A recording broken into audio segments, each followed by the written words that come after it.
역대하 29장 20절에서 36절까지 말씀 보겠습니다. 구약성경 695페이지 역대하 29장 20절부터 마지막 절까지 말씀 볼 때에 제가 석절 읽고 우리 성도님들께서 한 절 읽고 교독하겠습니다. 29장 20절부터 읽겠습니다. 히스기야 왕이 일찍이 일어나 성읍의 귀인들을 모아 여호와의 전에 올라가서 수송아지 7마리와 수양 7마리와 어린 양 7마리와 수염소 7마리를 끌어다가 나라와 성소와 유다를 위하여 속죄 제물로 삼고 아론의 자손 제사장들을 명령하여 여호와의 제단에 드리게 하니, 이에 수소를 잡음에 제사장들이 그 피를 받아 제단에 뿌리고 또 수양들을 잡음에 그 피를 제단에 뿌리고 또 어린 양들을 잡음에 그 피를 제단에 뿌리고,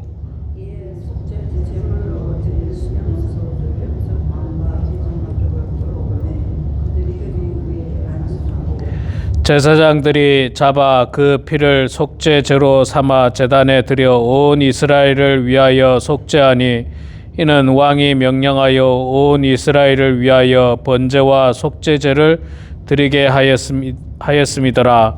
왕이 레위 사람들을 여호와의 전에 두어서 다윗과 왕의 선견자 갓과 선지자 나단이 명령한 대로 재금과 비파와 수금을 잡게 하니, 이는 여호와께서 그의 선지자들로 이렇게 명령하셨음이니라. 레위 사람은 다윗의 악기를 잡고 제사장은 나팔을 잡고 섬에,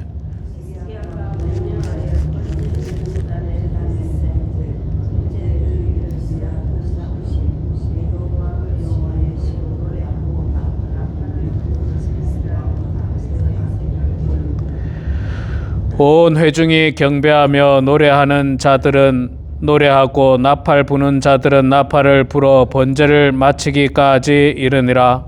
제사 드리기를 마침에 왕과 그와 함께 있는 자들이 다 엎드려 경배하니라. 히스기야 왕이 귀인들과 더불어 레위 사람들을 명령하여 다윗과 선견자 아삽의 시로 여호와를 찬송하게 하며 그들이 즐거움으로 찬송하고 몸을 굽혀 예배하니라.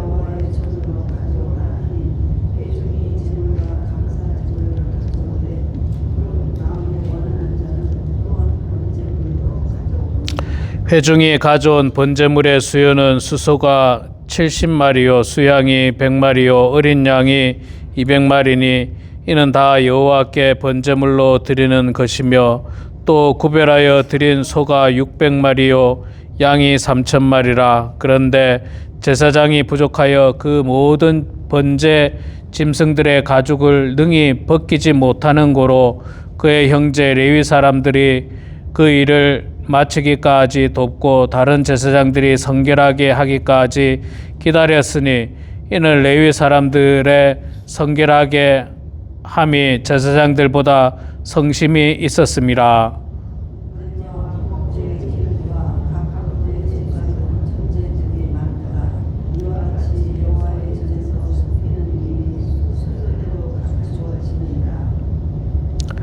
우리 36절 같이 읽겠습니다. 이 일이 갑자기 되었으나 하나님께서 백성을 위하여 예비하셨으므로 히스기야가 백성과 더불어 기뻐하였더라. 아멘. 네, 여러분 반갑습니다. 다음 주 수요일 날 저희 집에서 연합 구역 예배 하죠. 연합 구역 예배 하는데 우리 여기 구역장님 두 분 계신데 구역원들 다 오시라고 꼭 연락하시고, 못 오시는 분은 왜 못 오시는지 알고 계셔야 됩니다. 뭐 다른 무슨 이유 때문에 못 오시든지, 오실 때 다른 거는 가져오지 마시고 성경 찬송을 가져오시고, 우리 여자분들은 버선을 가져오시면 좋을 것 같아요. 발이 찰 수가 있어요. 저희 집에 그 샌들이 실내화가 많이 없어가지고 그것만 가져오시고 다른 건 가져오시면 안 됩니다. 예. 버선이나 이렇게 실내화하고 성경 찬송만 가지고 오시면 되겠습니다. 다음 주 수요일 날 11시 저희 집에서 하도록 하겠습니다. 자, 오늘 29장 20절부터 어저께 말씀이 29장 1절부터 19절까지였고 오늘이 20절부터인데 어떤 왕에 대한 이야기입니까? 히스기야 왕이죠. 히스기야 왕. 히스기야 왕 아버지가 아하스 왕입니다. 엊그저께 봤던 아하스 왕. 그 아버지가 요담 왕입니다. 그 아버지가 지난 토요일 날 봤던 우시아 왕입니다. 우시아 왕 기억나죠? 지난 토요일 날 잘 하다가 나중에 교만해져서 성전에서 자기가 막 분향하겠다고 하다가 이마에 나병이 걸렸던 왕, 그 우시아 왕이죠. 그래서 그 아들은 아버지의 저런 모습 보고 나는 저렇게 하지 않아야 되겠다 해서 비교적 잘합니다. 그리고 성전에 아예 들어가지도 않을 정도로 월권을 행사하지 않으려고 했던 왕이 요담 왕입니다. 요담 왕까지 좋았는데 그 아들 아하스 왕이 아버지의 그 좋은 모습을 본받지 않고 북이스라엘 왕들의 모습을 본받아서 나쁜 짓을 하죠. 하나님의 성전을 문을 닫아버리고 성전 안의 기구들을 다 부셔버리고 우상을 섬기고 자식들을 번제하는 인신제사하는 그런 어떤 나쁜 짓을 하고 그래가지고 전쟁이 일어나죠. 하나님 앞에 매를 맞지 않습니까? 매를 맞는데 12만 명이 죽습니다. 20만 명이 포로로 잡혀갑니다. 나라가 그냥 쑥대밭이 되는 거예요. 쑥대밭. 그래가지고도 정신 안 차리죠. 그래가지고도 정신 안 차리고 아수르 왕한테 가서 좀 도와달라고 하니까 아수르 왕이 도와주기는커녕 놀리기만 합니다. 받을 거 다 받고 안 도와주고 놀립니다. 그리고 안 되겠다. 이제는 저 아람 나라가 섬기는 우상을 내가 한번 섬겨봐야 되겠다. 그러면 뭐가 될까? 아하스 왕 때 정말 남유다는 최악의 나라가 됐어요. 최악의 나라. 영적으로, 군사적으로, 경제적으로 모든 것이 무너졌다고 해도 과언이 아닙니다. 그런데 그 다음에 태어난 왕이 오늘 본문 말씀에 히스기야 왕이에요. 히스기야 왕. 아버지 하는 거 보니까 나라가 망하기 일보 직전인 거예요. 나라가 망하기 일보 직전. 그래서 히스기야 왕은 어제도 말씀 받습니다만은 가장 먼저 예배를 회복합니다. 예배를 회복해요. 성전을 정리하고 깨끗하게 하고 예배를 회복해요. 자, 여러분 제가 지금 조금 전에 말씀드렸던 이 네 명의 왕, 우시아 왕, 요담 왕, 아하스 왕, 히스기야 왕 때 활동했던 유명한 선지자가 있습니다. 그 선지자가 이사야 선지자. 그래서 이사야 선지자, 내일 제가 이제 설교할 내용인데, 내일 제가 설교할 게 이사야 9장 1절에서 6절 말씀이거든요. 그 말씀의 내용이 뭐냐면, 한 아기가 우리에게서 태어났고, 한 아들을 우리에게 주신 바 되는데, 그 이름은 기묘자라, 모사라, 전능하신 하나님이라, 영존하신 아버지라. 요 말씀이 나오게 된 시대가 바로 아하스 왕 때예요. 왜냐하면 나라가 망했잖아요. 완전히 망했잖아요. 완전히 망한 그 시대에 이사야 선지자가 걱정하지 마라. 우리를 구원하실 메시아가 올 거다. 그 메시아가 올 거다. 완전 절망 속에 있는 유다 민족에게 희망의 메시지를 준 게 이사야 선지자예요. 그래서 이제 학자들은 그 희망의 메시지가 길게 보면 메시아, 예수 그리스도를 이야기하고 짧게 보면 아하스의 아들 히스기야를 이야기한다는 거예요. 히스기야. 자, 그래 히스기야 왕이 이제 등극했잖아요. 어제 말씀도 봤습니다만 성전 정화를 하고 모든 것들을 회복합니다. 예배도 회복하고 또 레위 사람들도 세우고 이런 일들을 하게 됩니다. 자, 오늘은 그 사람들을 세우고 성전을 정리하고 뭐 성전 안에 그릇들 정리하고 막 다 하고 나서 뭘 했느냐? 오늘 말씀 보면 구체적으로 예배를 드렸다는 거예요. 성전만 깨끗하게 정리하고 뭐 예배 안 드리면 무슨 소용이 있습니까? 그렇죠? 예. 교회를 잘 짓고 나서 교회 안에서 예배 안 드리면 그 교회가 무슨 소용이 있어요? 우리가 잘 알다시피 유럽에 가면 교회들이 화려하다고 하지 않습니까? 근데 그 안에서 예배 드리는 사람이 없어요. 다 관광지로 전략해 버렸어. 다 관광지로. 그러면 뭐 그 교회가 무슨 소용이 있습니까? 그래서 지금 유럽에 있는 교회들은 어떤 교회들은 교회를 렌트를 준다고 하네요. 뭐 다른 용도로. 뭐 어떤 경우는 나이트 클럽으로 막 이렇게 변경하기도 하고 그런답니다.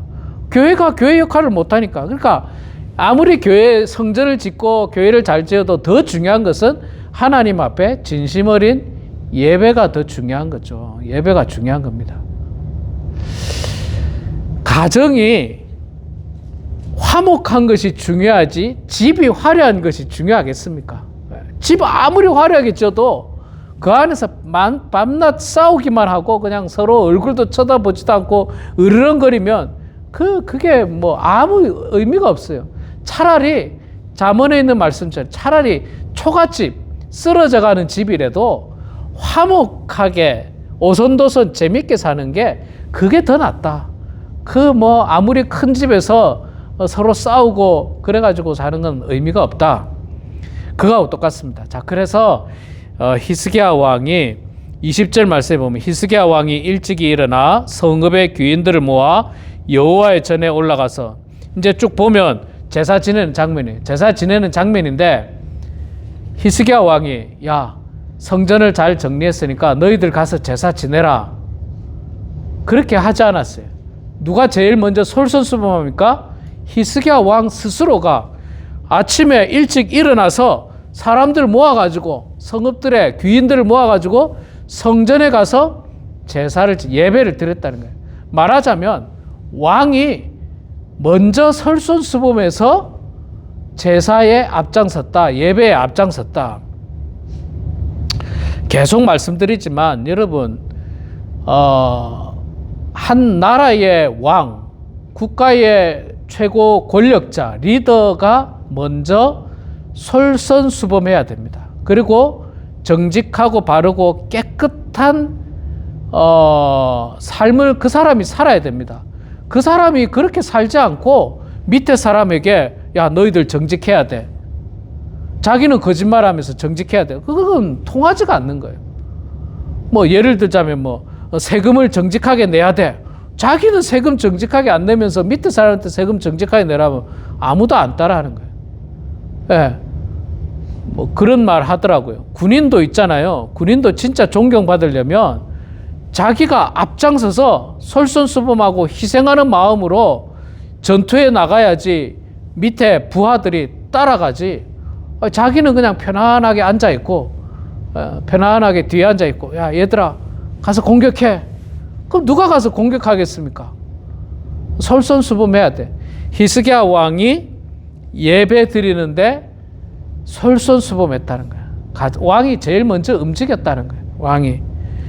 자, 그래서 뭐 수송아지를 잡고 수양을 잡고 뭐 이렇게 여러 가지를 뭐 잡고 뭐 이야기를 했는데 자, 이런 일들을 할 때 또 중요한 게 한 가지인데 왕이 자기 마음대로 하면 안 돼요. 그 우시야 왕이 자기 마음대로 하려다가 나병에 걸렸지 않습니까? 자기 마음대로 하면 안 돼. 어떤 방법대로 해야 됩니까? 하나님의 말씀대로 해야 돼요. 말씀대로. 다윗 왕도 자기 마음대로 하다가 한번 큰 코 다쳤잖아요. 언약궤를 옮길 때 다윗 왕이 야 수레 그거 좋은 거 하나 좀 준비해라. 좋은 수레를 준비해서 거기다가 싣고 언약궤를 옮기자. 근데 그거는 하나님의 방법이 아니에요. 하나님의 방법은 레위 사람들이 어깨에 메고 옮겨라. 그런데 다윗은 악한 마음으로 그런 건 아닙니다. 선한 마음이에요. 수레, 좋은 수레, 한 번도 사용하지 않은 지금으로 말하면 새 차로 가지고 옮겨라 했는데 그 하나님 방법이 아니에요. 자, 우리는 하나님 방법대로 해야 되는데 오늘 말씀에 그 히스기야 왕이 제사를 지내는 그 모습을 보면 전부 다 그 명령대로 하는 걸 볼 수 있습니다. 25절에 보니까 왕이 레위 사람들을 여호와의 전에 두어서 다윗과 왕의 선견자 갓과 선지자 나단이 명령한 대로 재금과 비파와 수금을 잡게 하니 이는 여호와께서 그의 선지자들에게 이렇게 명령하셨습니다. 그러니까 하나님께서 명령한 대로 했다라고 하는 겁니다. 하나님께서 명령한 대로. 하나님께서 명령한 대로 해야 됩니다. 내 마음대로 하면 되는 게 아니에요. 하나님께서 어깨에 메고 가라 하면 어깨에 메고 가야 돼요. 그런데 내 마음대로 하나님 어깨에 메는 것보다 내가 더 멋있게 할게요. 하나님 더 멋있는 수레를 가지고 옮길게요. 그건 안 돼요. 그거는 지 마음대로 하는 거예요. 하나님 마음대로가 아니라 지 마음대로 하는 거예요.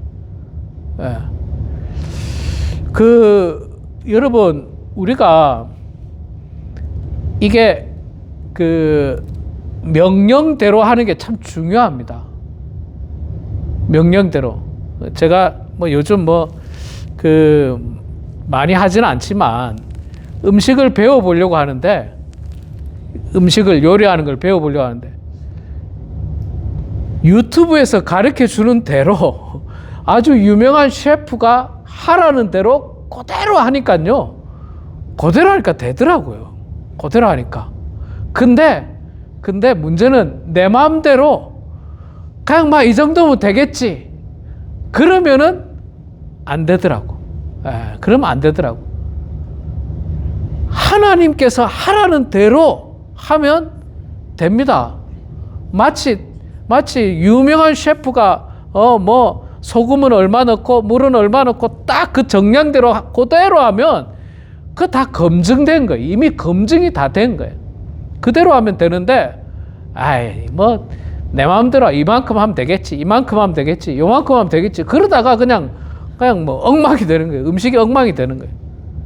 자, 우리는 항상 하나님 말씀대로 해야 됩니다. 그러면 하나님 말씀을 많이 봐야 되겠죠. 하나님이 뭐라고 말씀하시는가. 예를 들면 그런 게 있죠. 교회 생활 하다 보면 저 사람이 나를 미워해. 혹은 저 사람이 맨날 좀 불편해. 야, 이거 어떻게 해야 될까? 이런 사람. 세상 같으면은 싸우죠. 가서 당신 왜 그러느냐? 싸울 겁니다. 그 세상의 법칙일지 모르고. 그러면 하나님은 뭐라고 할까? 하나님 뭐라고 할까? 또 목회자인 저 같은 경우는 교회 안에 분쟁이 생겼어요. 그럴 때 어떻게 해야 될까? 성경에 보면, 신약 성경에 보면 교회 안에 분쟁 생기기 많거든요. 초대교회도 분쟁이 생겼죠. 고린도 교회도 분쟁이 생겼죠. 로마 교회 안에서도 그런 문제들이 있었죠. 자, 그런 문제들이 있을 때 사도 바울은 예수님께서는 어떻게 그 문제를 해결했는가를 보고 그대로 하면 돼. 그대로. 근데 그대로 하지 않고 내 생각대로, 내 마음대로, 더군다나 내 성질대로, 내 성격대로 그렇게 하면 안 된다는 거예요. 그렇게 하면 안 되는 겁니다. 자, 히스기야 왕은 하나님 앞에 예배 드리는데 하나님 말씀대로 했습니다. 하나님 말씀대로 하니까 31절부터 보니까요, 온 백성들이 정말 은혜가 넘쳤어요. 은혜가 넘쳐가지고 하나님 앞에 감사의 제물을 가져오는데 넘치도록 가져왔습니다. 넘치도록. 번제물을 가져오는데 넘치도록 가져왔어요. 얼마나 넘쳤느냐 하면요, 제사장들이 그 번제물을 뭐라 해야 됩니까? 잡아야 되지 않습니까? 동물을 잡아야 되지 않습니까? 각을 뜨고 해야 되는데, 제사 지낼 제물은 너무 많고 제사장은 부족한 거예요. 제사장 부족해. 이거 하루 종일 그냥 동물 잡아다가 번제 드리기도 빠듯할 정도로 사람이 부족한 거예요. 제사 지낼 사람이. 그래서 레위 사람들이 도와가지고 그 일들을 했다라고 할 정도로 많은 사람들이 적극적으로 예배에 참여하고 또 헌신에 참여했다는 거예요.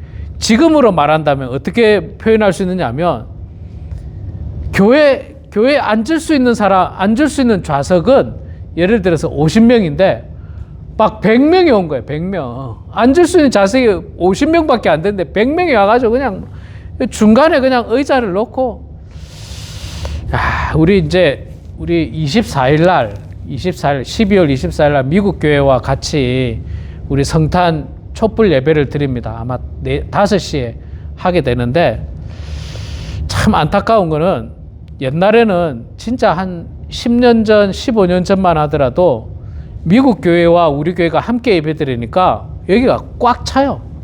꽉 찬 정도가 아니라 요 중간에 의자 놓았어요. 중간에 의자 하나씩 쭉 다 놓고 옆에도 의자 놓고 그랬습니다.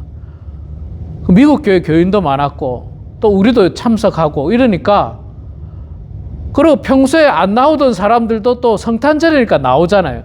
가족들 전체 나오잖아요. 그러니까 여기가 막 차고 넘쳤어. 근데 코로나 이후에 있잖아요. 이제 의자 안 놔요. 의자 안 놔요. 뭐 그렇다고 자리가 널널하진 않아. 딱 차더라고. 제가 보니까 작년에 보니까 딱 그대로 딱 차더라고. 근데 의자는 안 놓더라고. 그만큼 줄은 거예요. 그만큼 줄었어. 자, 지금 오늘 본문 말씀에 나오는 이 백성들이 너무 은혜로운 거예요.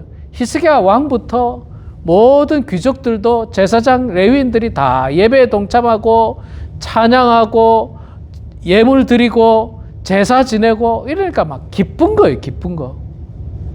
그래 번제물이 넘쳐난 거예요. 넘쳐났어.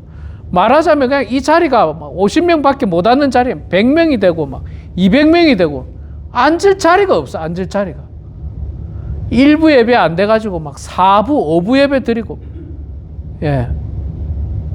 옛날에 옥하는 목사님 살아계실 때 서울 강남에 그 사랑의 교회가 강남에 있었거든요. 거기 사랑의 교회 좌석이 500석 됩니다. 500석. 500석도 크잖아요. 그런데 교인이 10,000명이 넘어요. 10,000명. 좌석은 500석밖에 안 되는데 교인이 10,000명이 넘는 거예요. 기가 막힐러. 그러니까 막 5부, 6부 예배 드리고, 그래도 부족하니까 이제 다른 룸에 이 텔레비전 화면 놓고 예배 드리고 막 그렇게 했죠. 그렇게 했죠. 지금은 뭐 교회를 크게 지었는데, 옥하는 목사님은 교회를 짓고 싶지 않았는데 도저히 안 되겠더라는 거예요. 500명밖에 좌석이 안 되는데 교인이 뭐 10,000명씩 오니까.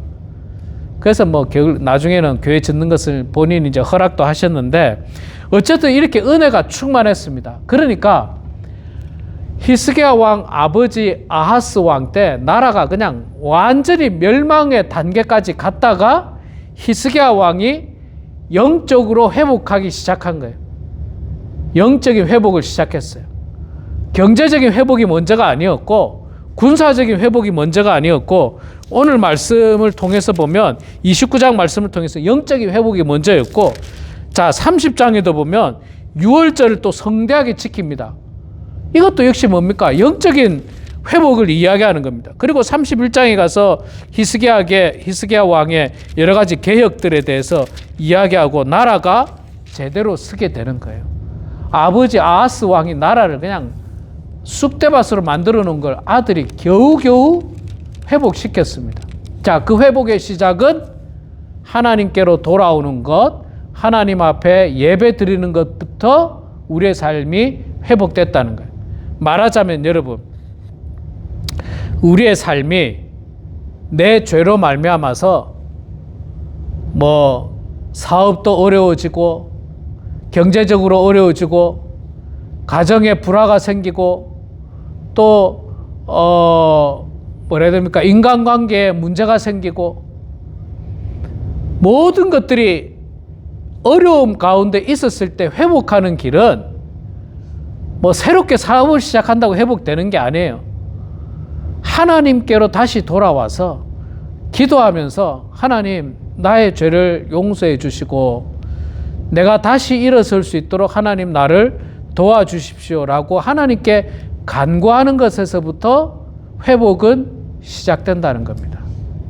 거기서 회복이 시작되는 거지. 여러분 돈 많으면요, 돈 많은 걸로 회복되지 않습니다. 돈 많은 걸로 회복되지 않아요. 돈 많은 거는 어쩌면 잘못하면 더 큰 타락의 길로 빠질 수 있어요. 더 큰 타락의 길로. 그래서 우리는 오늘 히스기야 왕의 이 영적인 회복, 영적인 그 회복을 통해서 우리도 때로는 신앙의 어려움을 겪을 때마다 하나님 앞에 돌아가서 겸손한 마음으로 기도하면서 우리의 모든 죄를 고백하고 하나님께 회복해 달라고 기도하면서 여러분 회복하시기 바랍니다. 그러면 하나님께서 우리의 영적인 문제를 다 회복시켜 주시고 우리의 어떤 가정의 문제, 경제적인 문제, 인간관계의 문제, 영적인 문제 다 회복시켜 주셔서 우리가 하나님 앞에서 온전한 삶을 살 수 있다는 사실을 깨닫고 그렇게 주님께로 돌아가서 회복하시는 우리 모두가 되길 주의 이름으로 축원합니다. 기도하겠습니다. 사랑의 아버지 하나님, 은혜를 감사합니다.